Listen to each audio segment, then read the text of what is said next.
Hi all, it's VJ. இன்றைக்கி டே ரொம்ப ஹரிபரியாக தான் ஸ்டார்ட் ஆச்சு. அவங்களுக்கு லீவுன்னு கொஞ்சம் தூங்கினே ரொம்ப லேட் ஆகிடுச்சு. 6:40 ஆகிடுச்சு. வேகமாக எழுந்து வந்து பார்த்தா அரிசி குண்டால அரிசி இல்லை, மோட்டரில் தண்ணி இல்லை, ஆர்ஓவும் போடலை. ரொம்ப டென்ஷன் ஆகிடுச்சு. இவங்க 2 பேரும் இன்றைக்கி சேம் டைம் எழுந்துட்டாங்க. 2 பேரும் பால் டீன்னு கத்துறாங்க. கீழே குப்பை வேண்டி வேறு வந்துருச்சு. சட்டுன்னு முடிச்சுட்டு வேலையை ஸ்டார்ட் பண்ணிடலான்னு இன்றைக்கி டொமேட்டோ ரைஸ் காலிஃப்ளவர் 65 பண்ணிடலான்னு சொல்லிட்டு ரெடி பண்ணிட்டு இருந்தேன். இவங்க வந்து இன்றைக்கி அரைச்சி போட்டுரு, எனக்கு அந்த இது எடுத்து போட பிடிக்கலை அப்படின்னு சொன்னாங்க. அப்போ தான் எனக்கு ஒரு இன்சிடென்ட் ஆகுச்சு. நான் கல்யாணம் ஆன புதுசில் எங்கள் அத்தை இவருக்கு சாப்பாடு பேக் பண்ணுறப்போ அந்த தக்காளி சாதம் கிளறப்போ அந்த தக்காளி எல்லாம் எடுத்து போட்டு பொறுக்குவாங்க.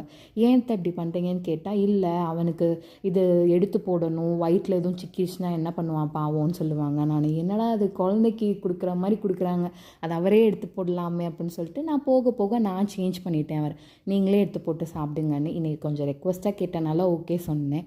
அப்புறம் இன்றைக்கி ஒரு இன்சிடெண்ட் எங்கள் வீட்டில் என்ன நடந்ததுன்னா, நான் இந்த ஹரிபரியில் இருக்கப்போ அவரை கிளப்பி விட சொன்னேன். அவனை யூனிஃபார்ம் மாட்டி விட்டுருங்க, ஷூ சாக்ஸ் போட்டு விட்டுருங்கன்னு. அவர் ரெடி பண்ணிகிட்ருக்காரு. அப்படி கத்துறான், அலறான், அம்மா அம்மான்னு அலறான். என்னப்பான்னா, அப்பா தப்பு, நீங்கள் தான் கரெக்டு. என்னப்பான்னா, அப்பா ஷூ ஒழுங்காக போடலைன்னு சொன்னான்.